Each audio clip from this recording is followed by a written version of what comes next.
Welcome to AM Best Audio. Welcome to this AM Best briefing. Medicare Advantage, Challenges and Opportunities. I'm John Weber. Over the next hour, a panel of AM Best analytical staff, along with health insurance industry experts, will share their expertise, their insights, and their 2026 outlook on the Medicare Advantage business segment. We're going to meet our panel in just a moment. Now, we may mention the subject of financial strength ratings. A full explanation of AM Best ratings can be found on our website at ambest.com.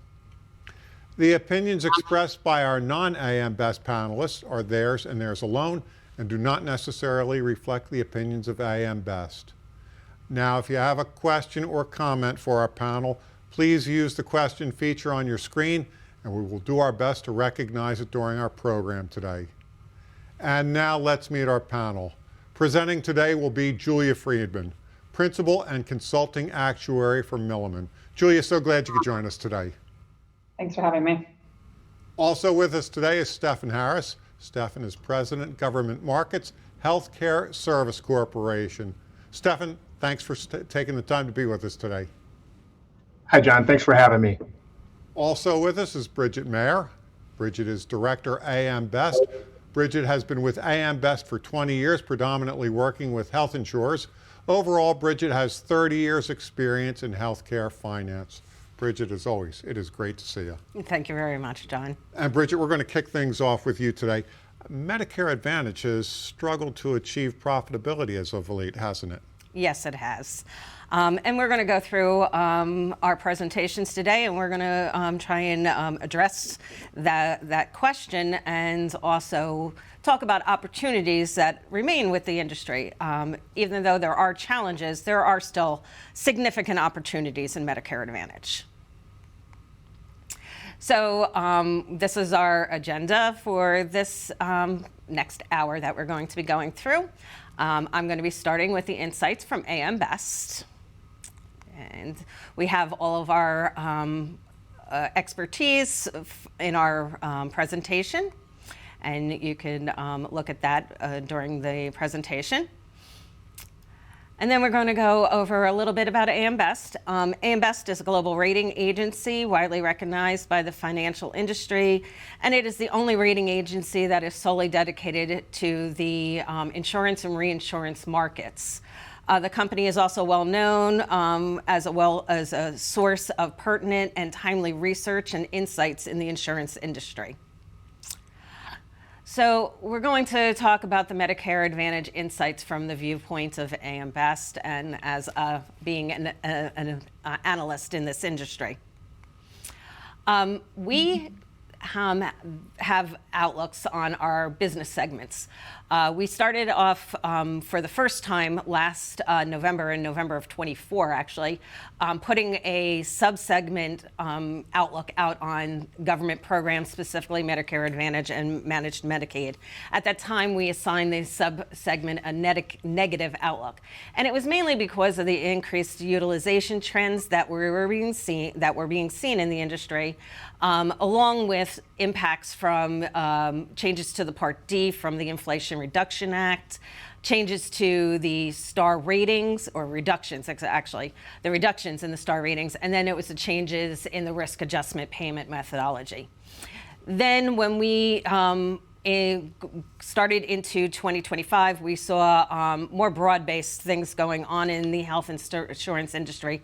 And at that time, we revised the outlook for the health segment to negative. So it was building on to what we were seeing with the Medicare Advantage and the Managed Medicaid, but then also adding concerns with the commercial population. So as of right now, which we reiterated in November of 25, the entire health segment remains on a negative outlook. We are using AM Best research for these slides. Unfortunately, 2025 year-end data is not available yet, but we are looking for annual data through 2024. And as you can see in this slide, Medicare Advantage, which is the yellow or golden bar, has been a considerable contributor to overall profitability in the health insurance segment, where it did reach a high in 2020, and that was due to COVID, but it's generally been a reliable source of positive earnings. Now, over 23 and 24, we're seeing that the margin decreased and then it moved to a loss in 24. And then the green bar across here is the number of overall plans that are reporting a loss. So you're seeing over the last 3 years, so starting in 22 to 23 and 24, you can see a worsening in the number of plans that are reporting losses. Again, this is a look at the medical loss ratio for Medicare Advantage, this segment this line of business on its own. There is some variability between 2020 and 2022, and that has a lot to do with the impacts of COVID. But then you see in 23 and 24 where it is spiking up considerably. These are being driven by increased utilization and unit cost in the industry, among other changes that impacted their operating results, such as when I spoke about the changes to the risk adjustment program and also the Part D cost sharing changes. We did a little bit of dicing, and this is your medical loss ratio by company type. Overall, the trend from 22 to 24 is showing an increase for all different types of companies. But you do see that the highest loss ratios are going to be for your not-for-profits, and also your Blue Cross Blue Shield plans. They typically target a lower margin, and also they will have smaller populations. So they're going to be seeing it a little bit more sharply when the medical loss ratio increases.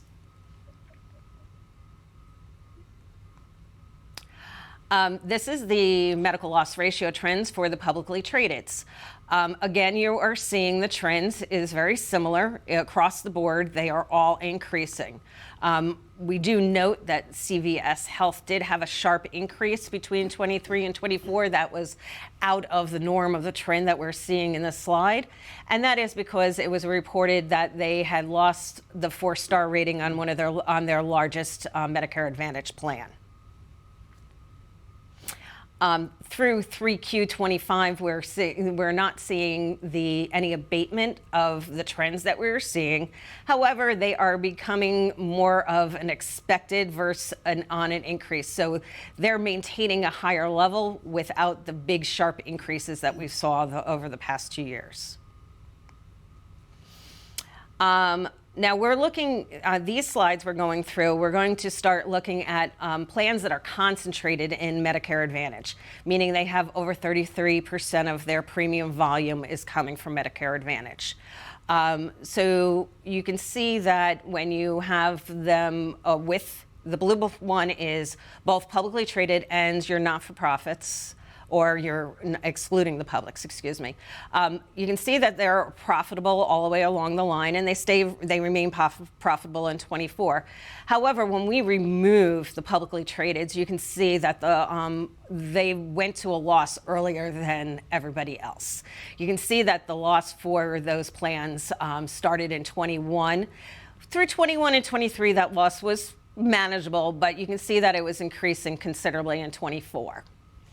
A lot of the concerns that we have going forward for the 25 results is that a lot of the trends that were emerging in 24 were back ends towards the latter part of 24 after 25 bids were submitted in June. So we think that that the results in 25 are going to reflect that some of this trend was not priced into the plan design and also the rates for the 25 period. Now, this is looking specifically at the star ratings. Star ratings had, as a weighted average of enrollments, reached a high in 2022 at close to 90%. So that is very remarkable. So 90% of Medicare Advantage members were in a 4 or 4+ star plan. Those plans, when you have the 4 stars, you have your 5% bonus. That payment is used for the benefit of the member, either through cost share reductions, premium reductions, or increased benefits. So you saw that there was a very big effort for attaining the 4 stars. That has deteriorated going through to 25, down to 62%.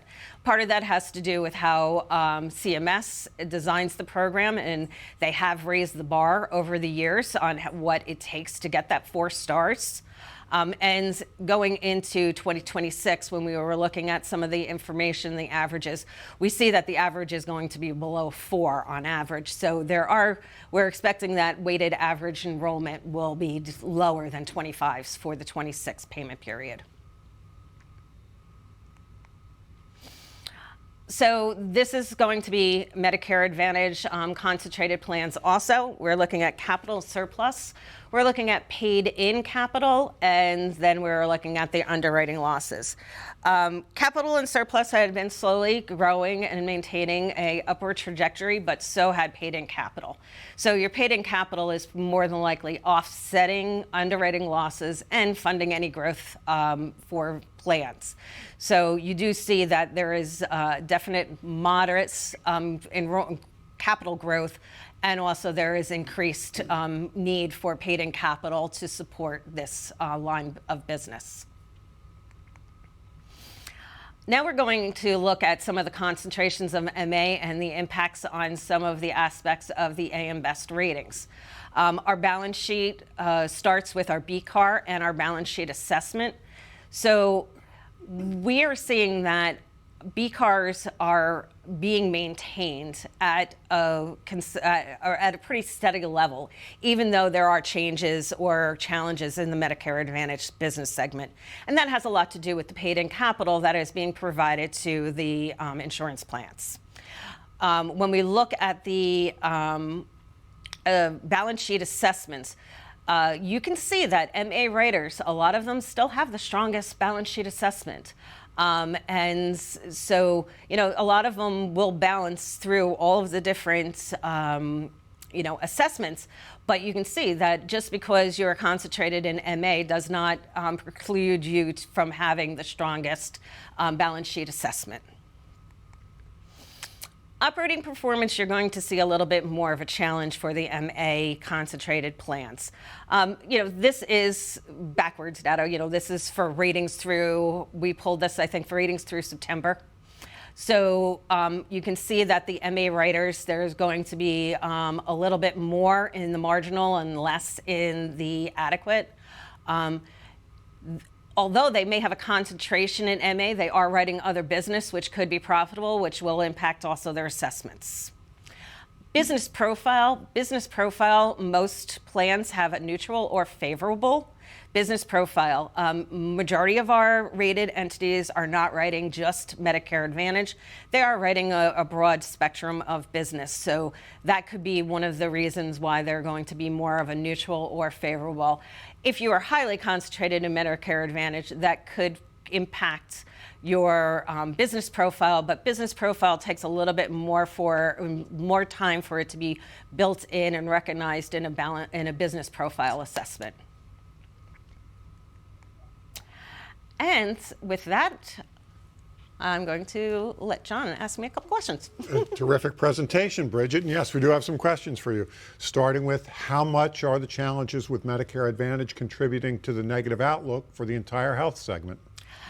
It is in part, but it's not the overriding theme. The overriding theme for us kind of had been when we saw that the negative trends that we were seeing in Medicare Advantage move into the commercial population also. Bridget, why is the deterioration in Medicare Advantage underwriting results so pronounced? First, the business is entirely underwritten. Commercial business is going to be split between underwritten and self-funded. So we do see it because it is a large piece of at-risk business for insurers, and it is a growing business segment. More people are aging into Medicare Advantage than ever before, and they're aging into Medicare, and then more selecting Medicare Advantage plans also. So it's a growing business segment. So the trend is just being more pronounced. Bridget, how much do regulatory changes impact underwriting for Medicare Advantage? It is one of the segments that is highly influenced by some regulatory actions. CMS is the agency where you have your bids are submitted, and also there's the benchmarks that come from them. Then they also are they drive the Star Bonus program and also the risk adjustment programs, and they also approve the overall average rate increase for the business segment. So it is highly regulated. Star ratings have been consistently declining. Is there a scenario where they can improve materially? I think so. I do think it's going to take there is, I think it's out for comment right now with CMS that they are looking at that to be redesigned for in 2026. So there is a possibility that this new way of it being redesigned could be beneficial to the insurers, but it is a difficult one. Part of it has to do with member satisfaction, and given all of the plan design changes that we've had that came out from the open enrollment and the rate increases, I have a feeling that the member satisfaction piece of it will be challenging for the plans this year. All right, finally, Bridget, can a concentration in Medicare Advantage impact a company's ratings? It could. It definitely could, but it depends on how they manage and balance the business against their other lines of business. Okay, thank you, Bridget. Next, we will hear from Julia Friedman, a principal and consulting actuary at Milliman. Julia is widely recognized as a leading expert in the Medicare Advantage space, advising health plans, provider organizations, and investors on strategic and financial performance. Julia, we're looking forward to your perspectives on how shifting dynamics in Medicare Advantage are impacting 2026 plan benefit strategies and 2027 outlooks. With that, Julia, the stage is yours. Thank you so much. Quickly wanted to orient everyone on this slide and include some numbers that we're really proud of. If you don't know Milliman, we have a lot of presence in the Medicare Advantage space. We're doing almost 70% of the Medicare Part D bids, so PDP plus MAPD, and we do nearly 50% of the Part C and Part D bids. And these numbers have held strong for a number of years. So really excited to be here and share some of the learnings we have on Medicare Advantage. Thanks. John, do you want to go ahead? Okay, so I was waiting for John to ask me a question, but I think the first question he was interested in is on utilization trends. Yep, from your actuarial lens, with utilization trends are proving most structurally challenging, where plans are, as we enter 26, building off the 2026 bid cycle. Sounds good. So I'll get to this slide in a second. One thing that we heard a lot of during the 2025 season when we're listening to earnings calls with the publicly traded companies, they're consistently calling out elevated trends across the physician, the outpatient, and the inpatient services. Thinking about United, I think it was a third quarter 2025 earnings call, they noted they were experiencing 7.5% annual trends in 2025. And so to Bridget's point, this is certainly more elevated than what we've seen in prior years. And then they also went on to say that they priced 10% medical trend into the 2026 bids, like double digit, which is really not something we have seen in the past. I believe that they said that the 10% was due to continuation of elevated care activity levels. Again, what Bridget was mentioning, no impact from the fee schedule changes, and then continued expansion of aggressive provider coding and billing practices. So again, take for that what you will. There's multiple areas that they're pushing up that medical trend. CVS was noting this too, and you hear it in multiple other earnings calls. Anecdotally, I work with a lot more regional plans than these smaller plans that Bridget was mentioning. Anecdotally, seeing this again across a wide swath of the country as well. So that was one thing thinking about medical trends. The second item, which I will touch on, I think, in a later question, is plans putting pressure on the benefits, both on the premium side, both on Part C and both on Part D. So I'll tease that, get to that in a bit, but there's definitely changes that we're seeing in terms of what's out there for members to be shopping on. And so getting to the slide that I have here, this is outlining Part D utilization trends that we're seeing through the first part, I believe, of 2025. 2025 was the first year of the Inflation Reduction Act, the IRA. So we saw the full year of the benefit redesign for Part D underneath that. This consisted of mainly having a $2,000 maximum out of pocket on drugs, which we hadn't really seen up until this point. It was kind of a continuing structure all the way up for anyone who was buying some of those specialty or high cost drugs. And so what we're seeing and what we saw through 2025 is a huge increase in trends. And we're seeing this across all types of members, but particularly the non-low income members. Low income members typically have much smaller cost share. They're subsidized by the government. So they're not as impacted by these maximum out of pockets, but the non-low income members weren't getting those subsidies. And so we're seeing 2 times the trend at 24% relative to a low income trend of 11%. We also looked at this across multiple different cuts of the data. So the PDP market, the MAPD market, the AGWIPs. And you can see for the specialty trends for non-low income, in particular, you're seeing those in the PDP and MAPD spaces, both for gross costs and utilization. AGWIP is less impacted typically because they're already quite rich benefit design. So there's not as much induced utilization occurring there. But overall, again, this is very, very telling when we're looking at the first year of IRA. If we go to the next slide, this digs a little bit deeper into that non-low income portion, in particular for that bottom graph. But drawing your attention to that top left graph, nearly 10% of all Part D members are reaching the catastrophic phase in the Part D benefit design by June of 2025. And you can see in 24 and 23, this is about 3 to 4%. So we're seeing 2 to almost, I guess, over 3 times that amount reaching that MOOP. So they're effectively having that induced utilization. They're buying more. And because of some of the adjudication logic that we have in the regulation, non-low income members aren't actually paying that $2,000. They're actually paying only around $1,200. So definitely some nuances to be considering, and organizations need to be thinking about as they're pricing their bids, and that did price their bids in 2026. And I do want to mention CMS recently announced their balance model, which is going to be launching a new coverage of GLP-1 drugs in 2027 with a bridge program into 2026. And so we're working with a lot of organizations trying to understand the risk, the opportunities, the challenges with this. But there's a lot of change out there that's still occurring even post IRA when we're talking about trends. So utilization trends definitely both the medical side, drug side, and then the benefits are things that are visible for me and my colleagues right now. Julia, given current cost pressures, where are you seeing the most meaningful trade-offs being made in 2026 benefit strategies, particularly around supplemental benefits and member experience? Thanks for that. So as you mentioned in my intro, this is really where I spend 100% of my time when I'm not doing the bids and advising clients on bid work. And so I lead, for a little bit of context, I lead the Milliman MacBat product at Milliman.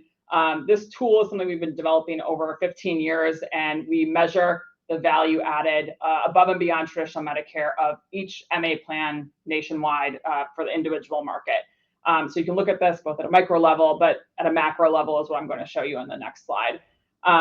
We talk about value added, and this value added is defined as, again, benefit richness above and beyond traditional Medicare, including any impact of member premium. So if you look at this graph and you kind of start at the bottom, this is where we were seeing the market back in 2023 to 2024 and how benefits changed. Obviously, huge changes were happening when we went 24 to 25. And as I was looking at this graph last year, I was predicting that we were going to see much more, I guess, bigger bars to the left of that 0 mark. And it turns out, that did come to fruition. This is for the general enrollment market, so non-special needs market. It's very similar when we look at the dual market. They just have some different levers that are pulled. And if you dive down, I think, into any regional approach, you're going to see very similar markets. So while this is driven by the nationals because it's an enrollment weighted average, overall, I think this is very similar in many markets. What I think is interesting to point out here is that you're seeing continued pullback of those Part C benefits. That's that orange bar at the top. Continued pressure on Part D. That's the dark gray. And then what's really interesting to me is the light blue bar that we see. And that is the actual increase in premium that we saw between 2025 and 2026. This is the first year we've seen that. We have not seen MAOs adding premium or actually taking away $0 plans to the effect that it is increasing premium on the aggregate. We will likely see that come down. It might go negative when we get the numbers post AEP, and I know we're waiting on those probably in February this year. Members tend to want those $0 plans. They're very popular. So that may go down, but very interesting to kind of look at first blush and see those changes. If you go to the next slide, I can dig a little bit deeper into that orange bar. What this is doing is looking at some of the benefit degradations that we saw, looking at, again, some of those national payers, and looking at relative 2025 to 2026. So what is the 2026 number? That's the black text, and the changes from last year below that. Some of these benefits that we picked to look at here align well with some of the trend impacted trend categories that we saw earlier that organizations were talking about, the inpatient, outpatient, physician. So specialty copays, specialist copays, right? That's very heavy in the physician segment, and you can see high trends, and we're seeing many payers, definitely making changes to kind of combat that through their benefit strategy. So again, different payers are taking different tacks to try to impact some of those trends. And when we look at other categories, we look at supplemental benefits, we're seeing pullbacks certainly in those, whether it's the richness of the category or taking away a benefit altogether, or number of visits you might be getting. All of those are typically coming down as we're looking at the various different payers and what they're doing. In the next slide, we are getting to Part D. So as I mentioned, I think that was a dark gray bar in the slide a few slides ago.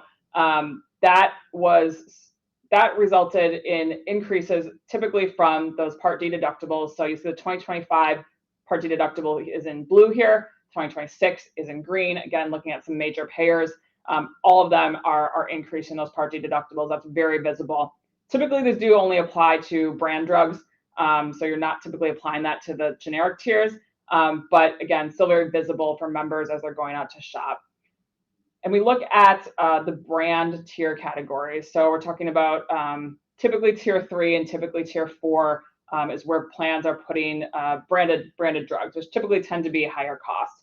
There's also a specialty tier that is for some of those, again, very specialty drugs, and that's always been on coinsurance due to regulation. But what we've seen between 24 and 26 is a huge shift in the MAPD market from a copay structure to a coinsurance structure. You'll see that we point out on the slide, about 90% of MAPD general enrollment plans now have coinsurance on tier 4. I think the exceptions are pretty regionally specific. I think it's mostly California and Florida.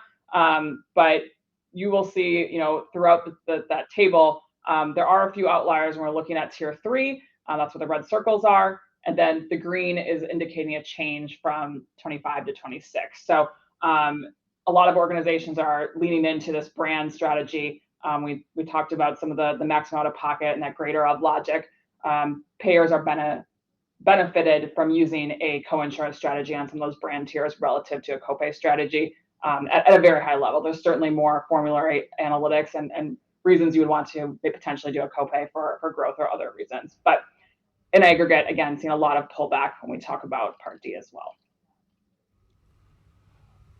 What actuarial signals should payers be looking at, and are you seeing success in using value-based arrangements, and how effective have these models been in mitigating medical cost trend volatility?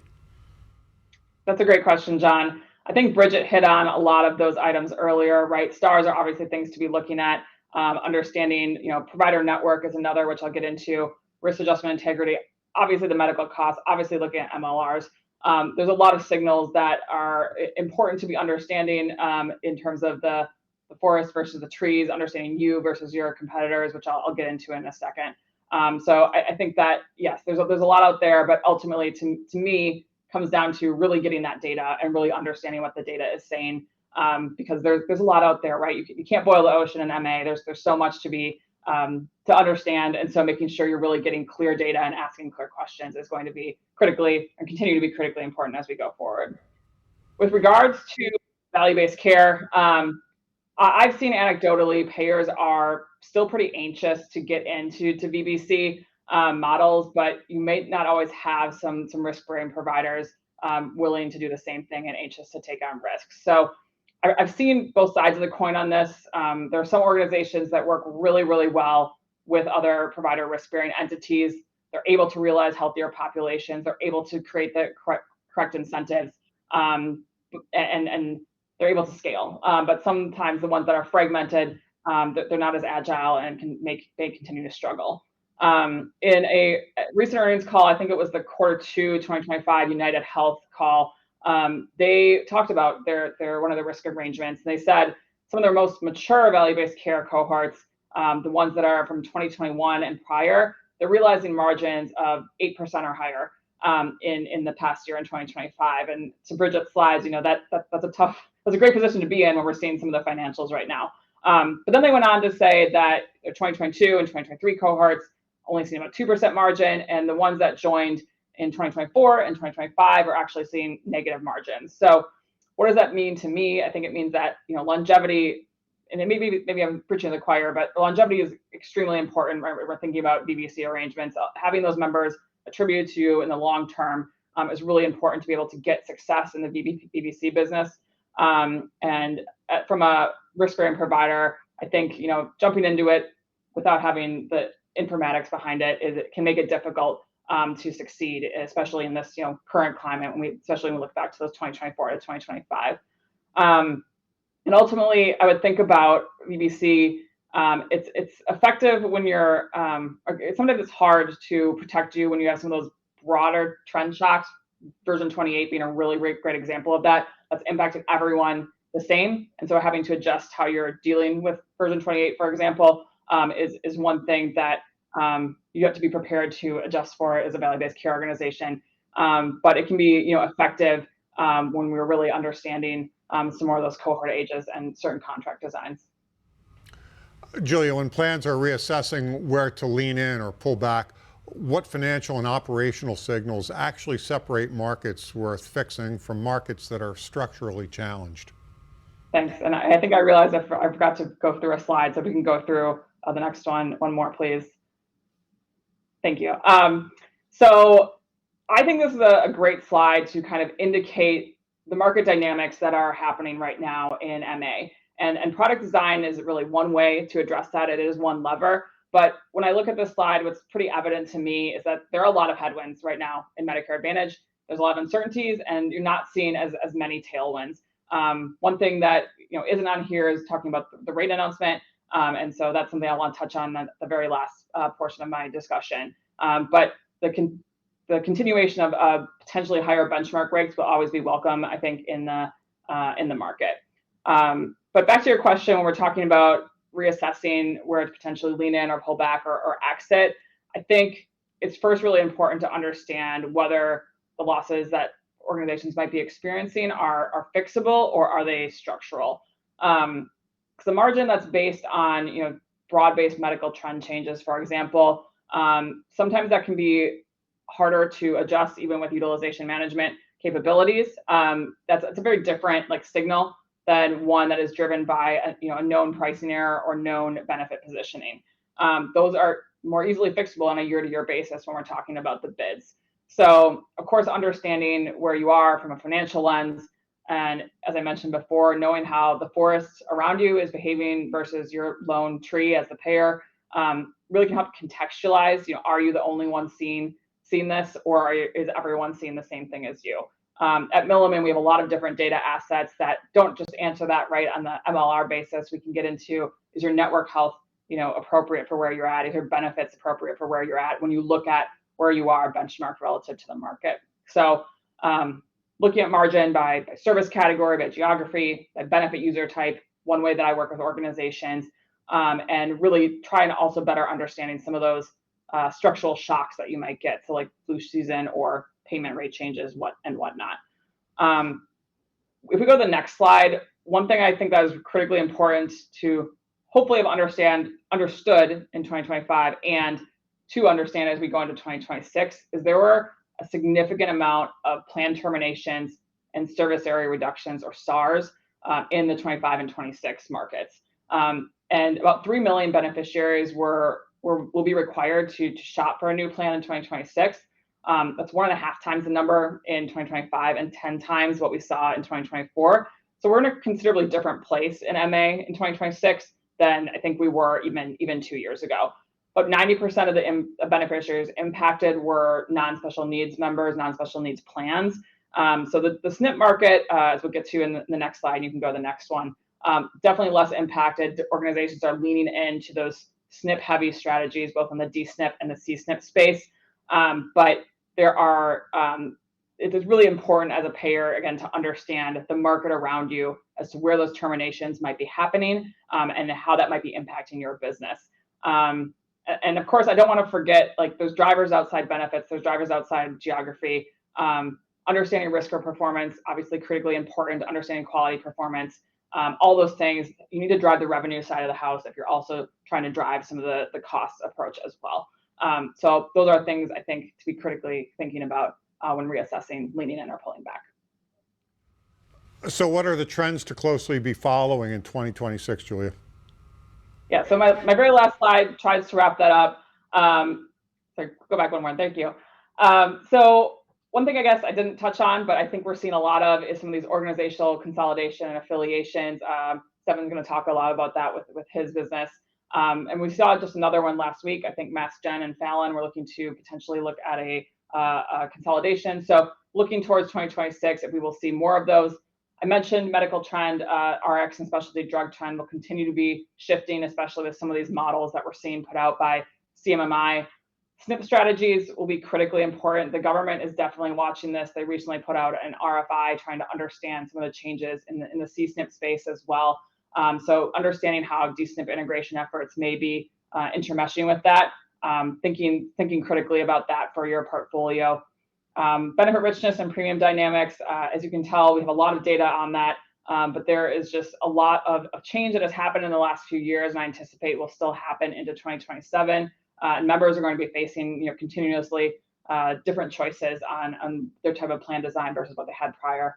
And then I mentioned briefly the rate announcement. I think that's going to be a really big thing that we're all looking for. An advance notice in a few weeks and the rate announcement in April. Are rates going to be enough to kind of temper some of these shifts that we've seen and how they've impacted beneficiaries? I guess we'll all see. But that's going to be a big question mark that will help everyone, I think, kind of get to a better level set on their strategy. All right, Julia, before we move on to Stefan, a registrant viewer asks, how much impact does GLP-1 bring to the overall RX trend? GLP-1s are a very large driver of the RX trend. We have, again, a lot of data assets that can help you identify that down to the payer and member type level. But yes, it has had quite a big impact when we're talking about the trends in the past year. And layering that on underneath the IRA, it was kind of like a double whammy at one time. All right, thank you, Julia. Our final presentation of the day comes from Stefan Harris, who leads HCSC's Medicare and Medicaid lines of business.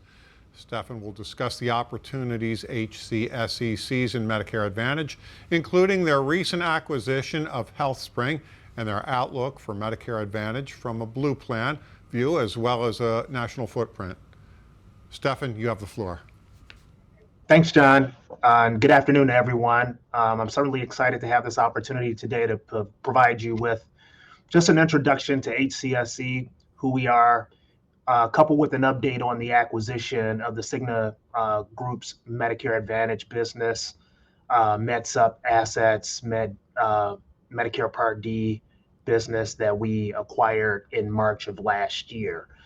So, John, as you mentioned, just a brief introduction. My name is Stefan Harris. I've been with HCSC approaching 8 years. I lead government markets for the company.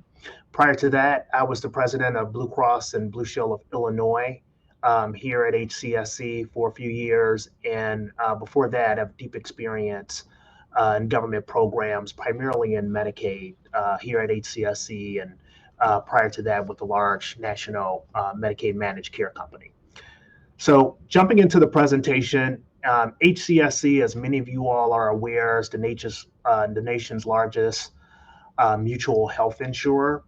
We're the fifth largest health insurer in the U.S. overall, and that's with 27.4 million members as of 12/31/2025. As an extension of our footprint, that brings us approximately $86.5 billion in revenue, and we manage about $150 billion of medical claims spend across the country.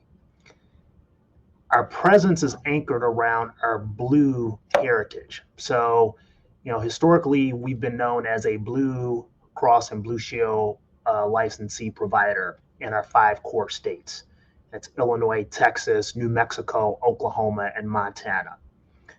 HealthSpring, which I mentioned earlier, we acquired in March of 2025, has given us the opportunity to grow our footprint substantially. For Medicare Advantage, it gave us an additional 29 states plus the District of Columbia. And then when you layer on top of that MedSup and PDP, that gives us coverage geographically in virtually all 50 states. So we're very excited about the opportunity to expand our geographic footprint beyond our 5 core states, and all of that will bring to us in the future. We have a group business, which has about 14.8 million members. Our IFM, which is our Affordable Care Act exchange business, which has about 1.6 million lives. And then the government business, which I lead, which includes everything that I just conveyed as it relates to Medicare Advantage and our Medicaid book of business. So for Medicaid, we have about 1 million members, the vast majority of that being in Illinois, where we have 700,000, New Mexico, and Texas, bringing out the balance of that. I won't go through all of the details around the assets that we have to support our insured business that's on the slide, but I will take a second just to highlight Care Allies. Care Allies was an asset that we acquired as part of the Cigna MA transaction, and that provides provider enablement capabilities that we did not have to this depth and magnitude, particularly in the Medicare Advantage space. This enables value-based care for key providers, bringing care management capabilities, data and analytics capabilities, particularly around risk accuracy and star ratings. So for providers that are looking to take on risk in value-based care relationships with payers, Care Allies is key to enabling that capability. Next slide, please. So as we heard earlier, there's several headwinds that the market overall is facing, and we suspect we will continue to face throughout 2026 and into 2027. Largely regulatory shifts. One thing that we're closely monitoring is around risk adjustment, where there's some ongoing uncertainty. We're going into year 3 of V28, which we heard a little bit about earlier. In addition to that, there's been some discussion from the administration and CMS about ratcheting up RADV audits and what that means. We're sort of in a holding pattern right now for CMS to release its schedule on how it plans to more aggressively pursue RADV audits. We know that there's some litigation that's out there that impacts the extrapolation methodology associated with RADV audits. So those are the types of things that bring some uncertainty in the risk adjustment space. We feel pretty good with how we're positioned in that regard. Just understanding, HCSC historically has had a strong culture of compliance. We have a strong relationship with CMS, and we feel as though we'll be prepared to quickly pivot to whatever the ultimate methodology or approach will be from CMS. Also, from a STARS perspective, we heard there was proposed STAR changes to the program as it relates to about 12 STAR measures. And we're monitoring the impact and what will ultimately be implemented. We feel positive by and large with the proposed STAR changes. But obviously, STARS is a top priority for us as a payer because of the incremental revenue that it provides, allows us to provide better supplemental benefits for our members. It also allows us to better support our members in meeting their wellness and broader needs, and helps to better stabilize our financial performance in the long run as well. So STAR's performance is of critical importance for us. And then we heard about CSNPs earlier. There's still some uncertainty as to where CMS will align its policy as it relates to the significant growth that the industry has seen in the CSNP area. Their intent, over the last few years, as they have looked at DSNPs, is to really more favor those payer relationships that also have relationships with state Medicaid agencies. And there is a possibility that they could better align the CSNP requirements such that you have to be essentially a Medicaid contractor in order to have CSNPs. There are always exceptions, but we're actively monitoring that situation. We haven't been as aggressive in growing our CSNP footprint, so we don't view this as a material headwind in the short run. But obviously, we are looking at CSNPs strategically as an opportunity for future growth. Overall, we view the market in the long run as being positive. For HCSC, it is a strategic priority for us to participate and have products available for members and beneficiaries at all stages of life, and growing our geographic footprint to provide Medicare Advantage allows us to better provide and better execute upon that strategic priority. We know that the Medicare senior population continues to grow as we continue to age as a country. And all of those things, we believe in the long run will be positive for us. And we're excited in the long run at the opportunity for us to grow our Medicare Advantage business. All right, very good, Stephan. Thank you so much for that presentation. We do have a few questions for you. Well, John, before you go into that, there are a couple of maybe two additional slides I want to just cover very quickly. Go right ahead. Yep. So I want to talk a little bit about the acquisition in and of itself, because as I mentioned earlier, pre-acquisition, HCSC had about 1 million members, tightly concentrated in our 5-state geography. And our focus at that point in time was really maximizing our service opportunity, our service area and growth opportunity within those 5 states. The acquisition of Cigna's Medicare business took us to 4.5 million members through adding on a significant Med Sup population and PDP business, along with the MAPD membership. So having a national platform allows us to better take advantage of scale as a company and as an enterprise as to who we are. It allows us to provide a differentiated solution around whole person care, local density and focus in communities where we have an overlapping service area. So particularly in markets like Illinois and Texas, where we've had a presence from a Blue perspective going back, almost 90 years or over 90 years. We really have the opportunity to leverage our deep provider relationships, our employees, our stakeholder relationships, et cetera, in a way that we feel is a key differentiator. And then the other component that I really touched on a little bit earlier is really leveraging our BBC capabilities. We really feel as though through Care Allies and the strong HMO chassis that existed by way of the acquisition with HealthSpring, it really positions us where the market is right now, which is really going through a strong pivot from PPO, in particular $0 PPO products, to HMO related products. And so we feel as though we're in the right place there. And then the last slide. So just thinking about where we are and where we're going and as our outlook, as a company, we are approaching the 1 year mark post close of the transition, and we are aggressively continuing to execute on our integration efforts.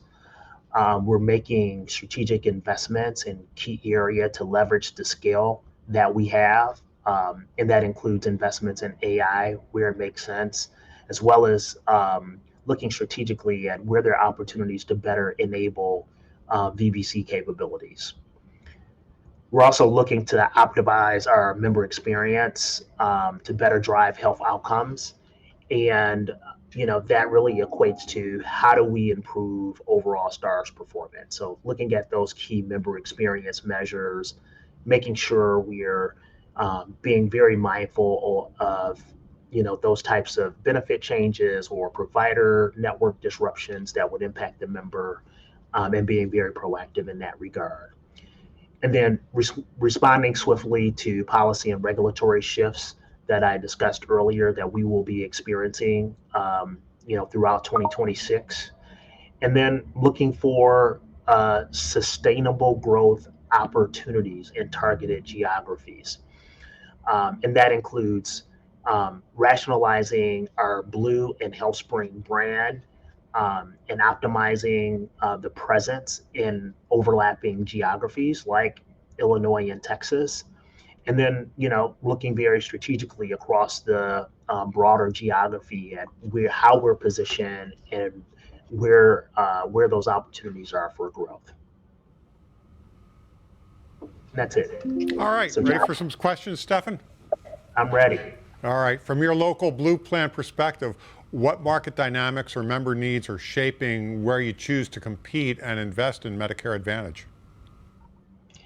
Yeah, well, as I sort of mentioned earlier, we're looking at this in a couple of different ways. As we look at our expanded geography that we have, across the 29 states plus DC with HealthSpring, we are taking a very disciplined approach and, really stratifying our geographies in ways that help us to determine our growth markets that we're very well positioned and have favorable economics. We have good network relationships and network partners that really give us a right to win. We're also looking at those markets that we want to defend. So those are those markets that have those similar economics, but may have higher degrees of competition with our competitors. And then we're looking at those markets where, we may be subscale or, maybe margin challenged. And that could be for a variety of reasons. We just don't have the membership to scale. We may not have the provider relationships. Could be a combination of those things along with the competitive profile in those markets. And given the market dynamics that we're experiencing as it relates to medical cost trend, and rising utilization and regulatory policy uncertainty, we're being very disciplined as we think through our future positioning and where we want to make our investments as it relates to those markets and how we've stratified them. As HCSC balances a strong local presence with a growing national footprint, how do you think about scale versus local market customization in Medicare Advantage? Yeah, it's something that is very important to us because given the current market dynamics, we believe that scale matters. And one of the positives from this transaction is that it has given us the opportunity to leverage our capabilities, whether it's legacy HCSC capabilities that may exist with our group or IFM or pre-existing government business or our HealthSpring business, and scale that across a broader base of membership. So whether that's our competencies that we have in claims and customer service, our network management capabilities, as we talked a little bit earlier, our VBC capabilities that came by way of the Care Allies relationship, these are things that we're aggressively working to scale across our entire book of business where it makes sense. At the same time, we're optimizing our local approach.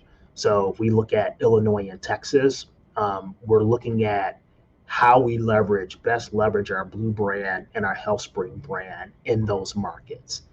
And taking a very structured approach and understanding how our members react and what's most attractive to our members as it relates to those brands. This also positions us from a product portfolio perspective to look at products such as our D-SNPs, and I mentioned earlier C-SNP markets. And we have the ability to leverage our scale as a company to strategically grow, and then leverage our size as it relates to national benefit providers and vendor negotiations. Stefan, what role do provider relationships and care coordinating play in differentiating HCSC's Medicare Advantage offerings in an increasingly competitive environment? Yeah, as I referenced earlier, having a strong network partner is of critical importance. We think as the market has made its pivot from just broad PPO to more HMO, traditional HMO type of products, having tight relationships, anchored partners is really key for those markets where we want to grow or where we have historically been well positioned and we want to defend our current presence. From an HCSC legacy perspective, we've always have considered ourselves to be strong partners of choice when it comes to our provider partners, and we want to make sure we maintain those relationships. And then, from an HealthSpring perspective, as I referenced, we want to really maintain our strong HMO chassis. And that really, at the heart of that, is key, strong provider relationships with strong care coordination that have strong relationships with members. And we think that will be the model that will lead to our strategic and overall financial performance success in the foreseeable future. Speaking of the future, Stefan, looking ahead, what do you see as the biggest opportunities and the biggest challenges for Medicare Advantage plans? Yeah, well, there are a couple things that I think we've already discussed that I do think will continue to be challenges for us into 2026 and 2027. Emerging medical cost trend is something that I think we'll need to continue to monitor. Also, the uncertainty as it relates to policy and the regulatory landscape. The opportunity is sort of what I characterized earlier.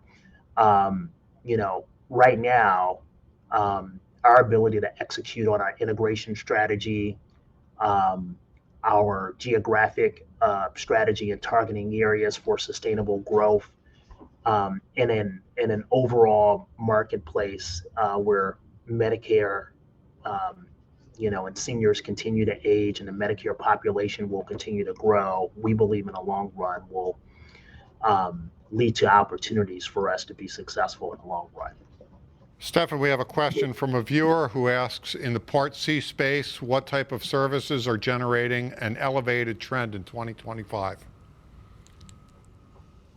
I'm sorry, what was that? I heard the last part about what's generating elevated trend in 2025. I didn't hear the first part of that question. Well, I may have lost that question.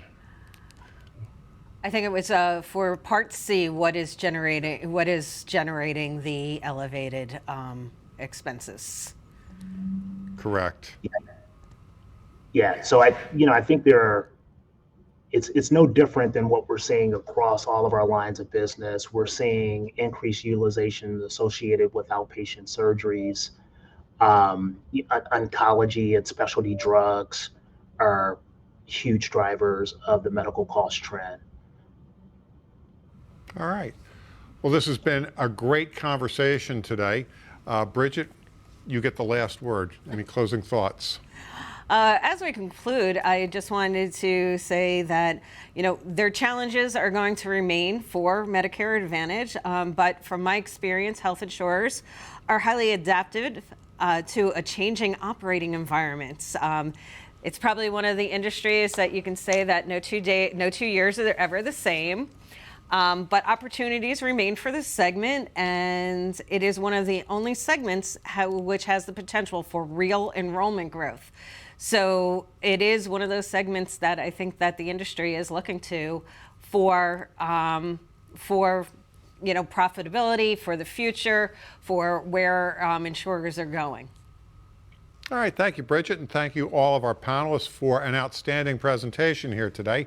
We would like to let our viewers know that we will have a full replay of this briefing posted within the next day or so. We'll have a full transcript out within the next week or so. For AM Best, I'm John Weber.